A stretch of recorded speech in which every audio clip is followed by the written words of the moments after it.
Ta parole est une lampe à mes pieds, une lumière sur mon sentier. Psaume 119, verset 105.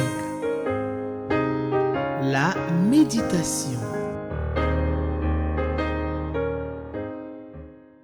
Téléspectateurs d'Espérance TV, je vous salue dans le nom de Christ Jésus, notre Sauveur, notre Libérateur. Comment ne pas bénir le Seigneur qui nous donne cette opportunité encore de nous retrouver pour méditer sa parole? Et comment ne pas lui dire merci, lui qui rend possible la disponibilité des lecteurs 2026 pour que nous puissions entrer, passer les portes de la nouvelle année dans la méditation de sa parole. Je voudrais encore rappeler à toutes fins utiles les lecteurs cadet. Je tiens entre mes mains ici, le lecteur cadet 2026, voilà, ça y est, j'y suis parvenu finalement. Le lecteur cadet 2026, il est disponible. Le lecteur junior pour les plus jeunes 2026, RDV The Book, et puis le lecteur adulte qui nous sert justement de guide pour nos méditations 2026 disponibles. Vous pourrez les avoir au même coût au siège de la Ligue de la lecture de la Bible, dans les librairies de la place, dans les différentes communautés également. N'oubliez pas de vous en procurer, n'oubliez pas d'en faire des paquets pour les offrir à vos collègues, à vos amis, aux membres de vos familles, à des bien-aimés, pour qu'ils puissent avoir aussi cette possibilité de méditer la parole de Dieu chaque jour, d'écouter Dieu leur parler chaque jour, de tirer le meilleur parti de ces rencontres quotidiennes avec Dieu pour leur édification, pour leur salut, pour leur santé, pour leur bien. La parole de Dieu fait du bien.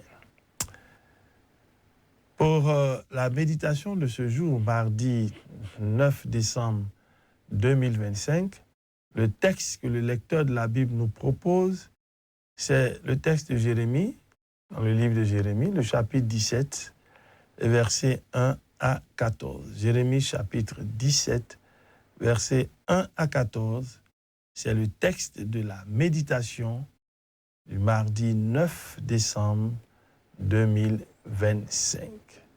Nous prions notre Dieu pour qu'il nous donne la compréhension de ce que nous allons lire. Prions.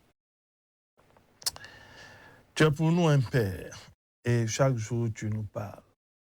Et tu ne nous parles pas en vain. Tu nous parles pour que nos vies s'améliorent, t'honorent, te glorifient. Merci parce que ta parole est celle-là même qui est capable de transformer, d'émonder, qui est capable d'outiller. C'est véritablement pour nous ce qu'il y a de meilleur. Donne-nous la nourriture dont nous avons besoin en ce jour par la méditation de ta parole. Merci Père, au nom de Jésus-Christ. Amen.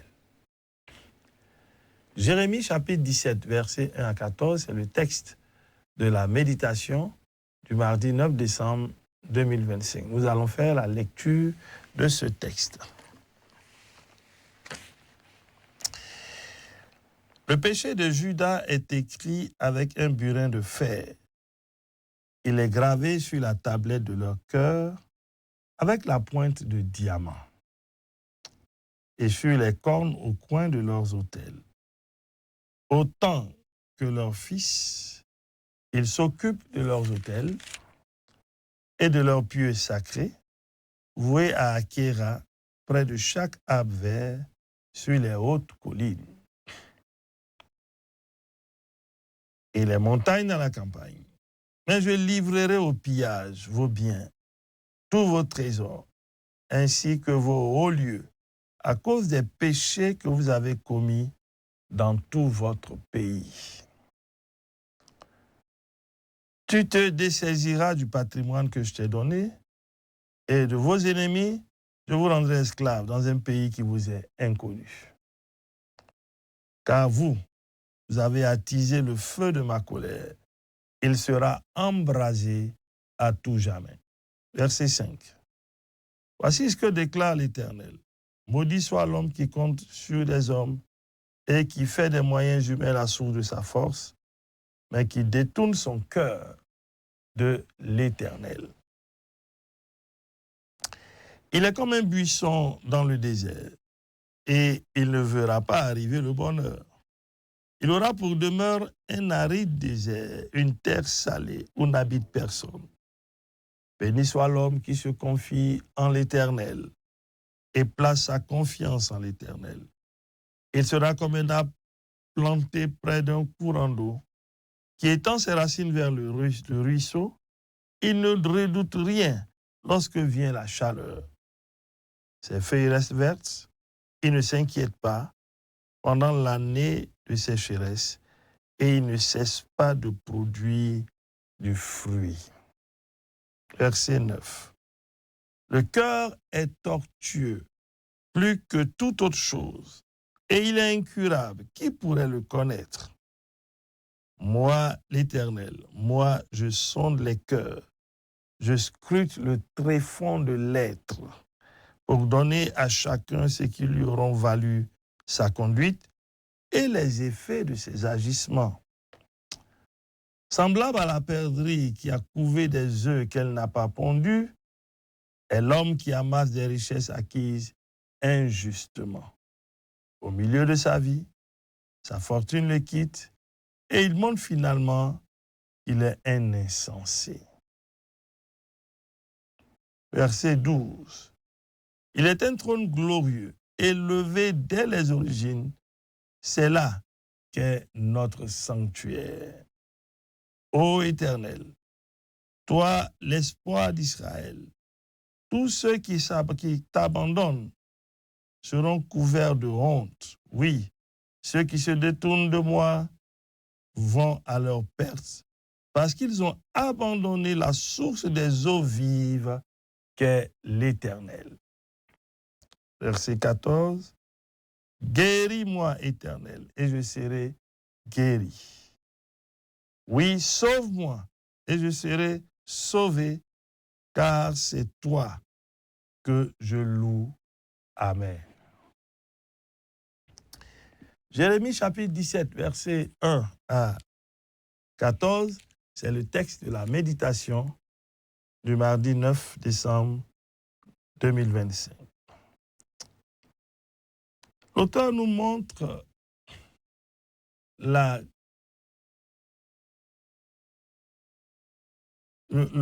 l'ampleur du péché commis par Judas.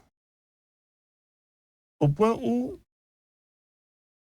il est écrit au verset 1, le péché de Judas est écrit avec un burin de fer gravé sur la table de leur cœur avec la pointe du diamant et sur les cornes au coin de leurs autels.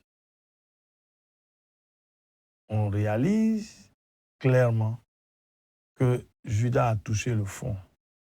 C'est le comble du péché.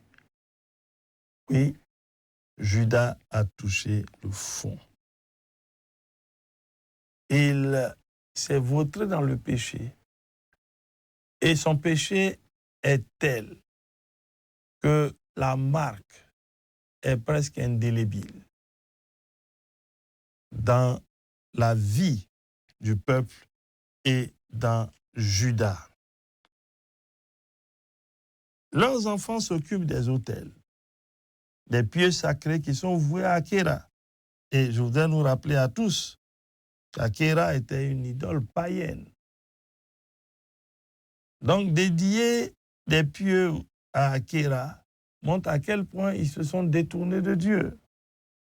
Judas s'est carrément rebellé contre Dieu pour aller à d'autres dieux comme Achéra. Dieu est en colère. Le feu de sa colère a été attisé par le péché, l'idolâtrie. Chers frères, chères sœurs, Dieu n'aime pas le péché. Dieu le hait. Mais Dieu aime le pécheur. Son amour pour lui s'est traduit à la croix de Golgotha, là où Christ a payé le prix pour lui. Oui, pour toi, cher frère, oui, pour toi, cher téléspectateur, Jésus a déjà payé le prix. Si tu crois en cette œuvre, tu seras sauvé. Dieu est en colère contre Judas à cause du péché qui a atteint son comble. Dieu décide donc d'agir. Et il le fait avec une certaine façon d'être qui montre qu'il est singulier en tant que Dieu. Il dit au verset 3, « Je livrerai aux pillages vos biens, vos trésors, au haut lieu, à cause des péchés que vous avez commis. » Chers frères et chères sœurs, le péché a toujours des conséquences. Le péché entraîne toujours des conséquences.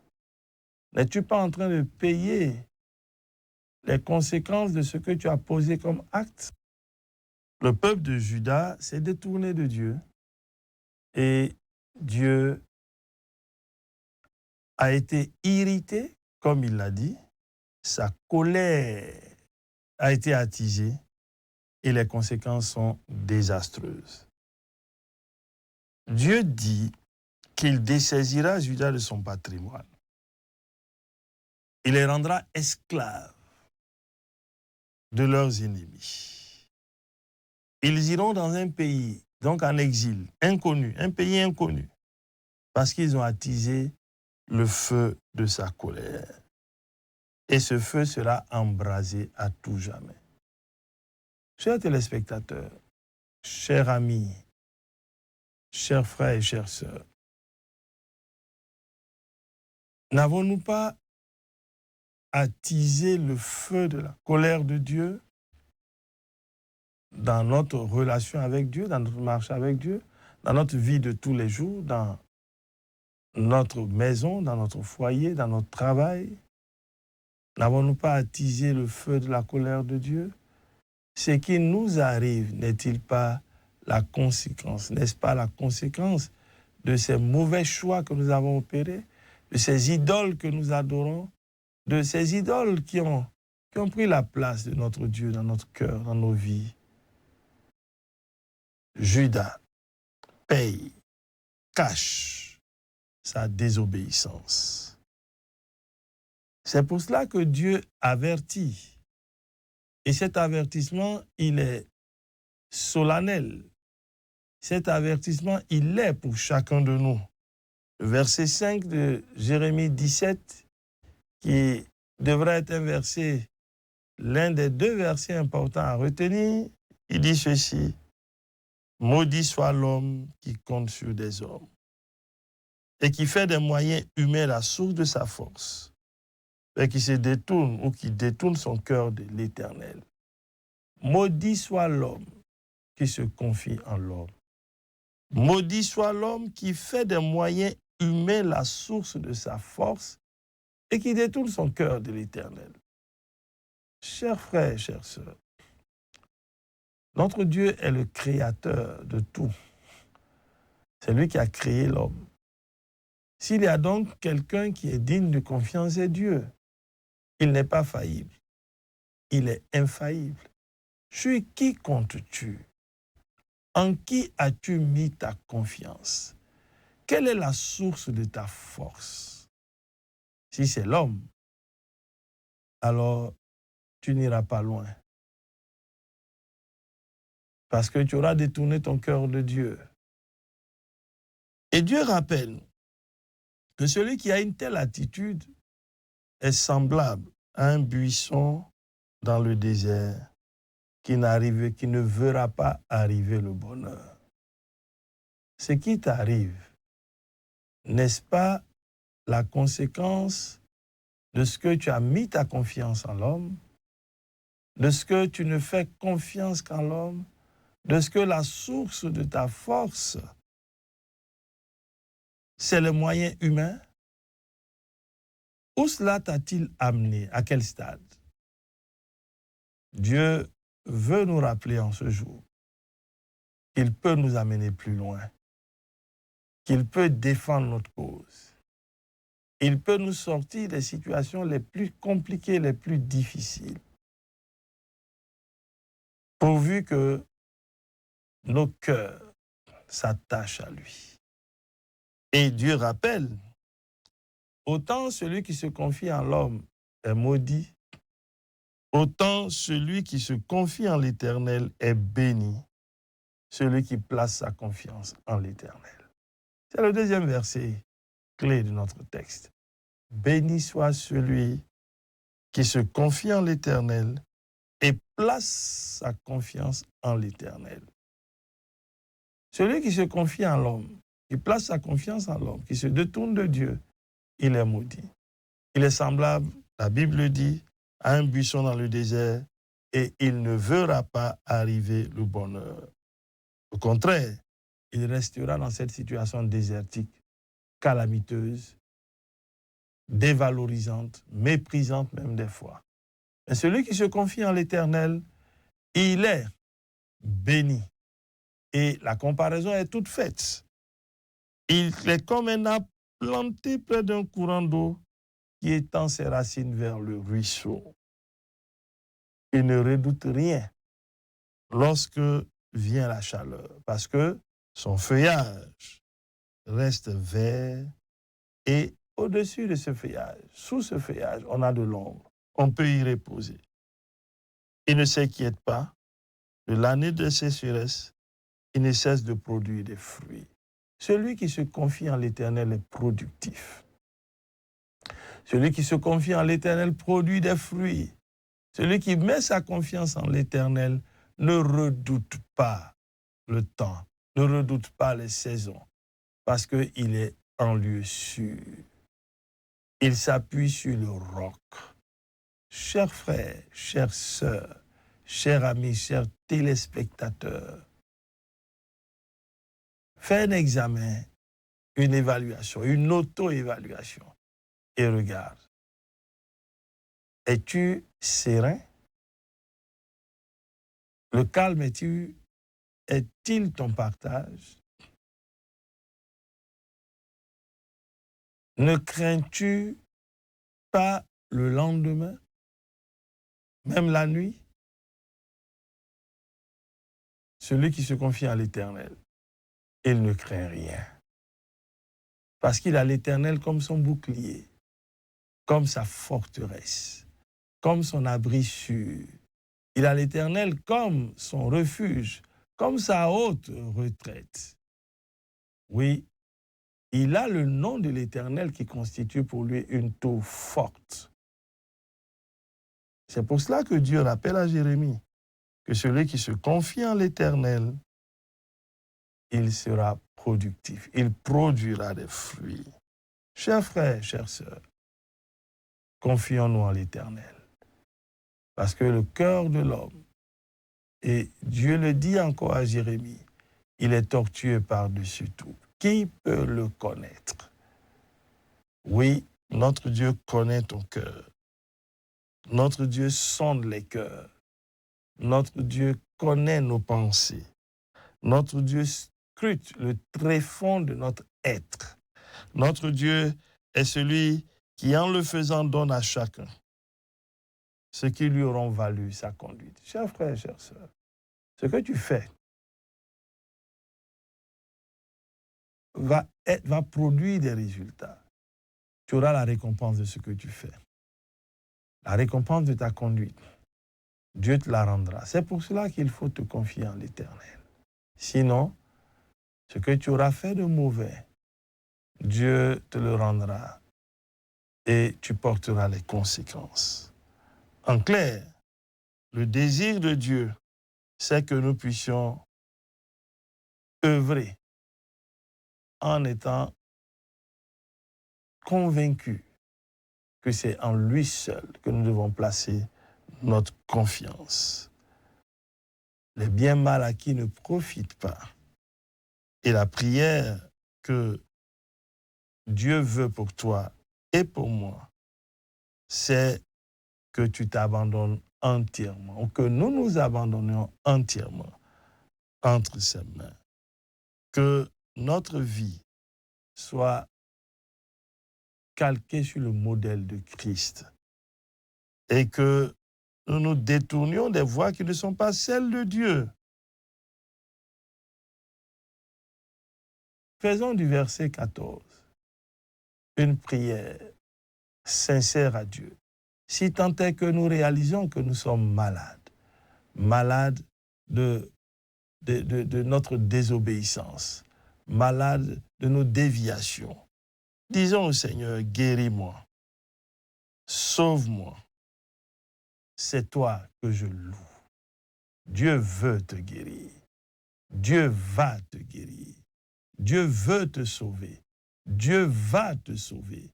Si tu cries à lui d'un cœur sincère, si tu reconnais ta misère, si tu reconnais ton incapacité, si tu reconnais ta faiblesse, crie à lui, cher téléspectateur. Crie à lui pour toi-même, crie à lui pour ton foyer, crie à lui pour ta famille, crie à lui pour le ministère auquel Dieu t'appelle et dis-lui, guéris-moi, sauve-moi. Si tu es sincère,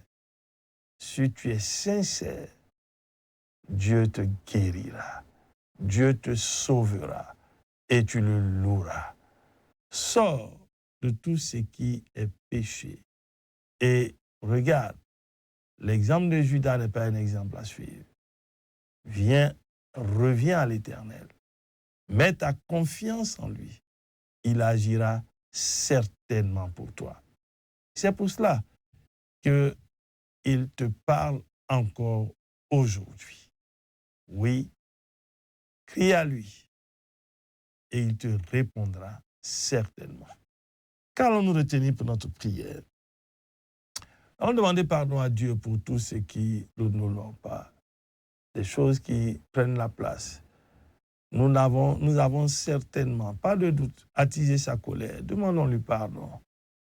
Et bénissons son nom parce qu'auprès de lui se trouve la miséricorde et le pardon, dit sa parole. Et prions pour que nous mettions notre confiance en lui, rien qu'en lui, pour être bénis. Prions. Père, merci pour ta parole. Nous reconnaissons que nous avons péché contre toi. Nous reconnaissons que nous avons attisé le feu de ta colère parce que nous sommes allés à d'autres dieux. Nous sommes allés à d'autres dieux. Nous avons fait de plusieurs choses de ce monde une idole dans nos vies. Nous te demandons pardon. Viens nous guérir. Viens nous sauver. Nous voulons mettre notre confiance en toi. Je dis, béni soit celui qui met sa confiance en toi. Oui, c'est en toi que nous voulons mettre notre confiance. Merci de venir nous sauver. Au nom de Jésus. Amen. Merci, chers téléspectateurs, pour votre présence, votre écoute. Nous nous retrouverons très bientôt. Shalom. Ta parole est une lampe à mes pieds, une lumière sur mon sentier. Psaume 119, verset 105. La méditation.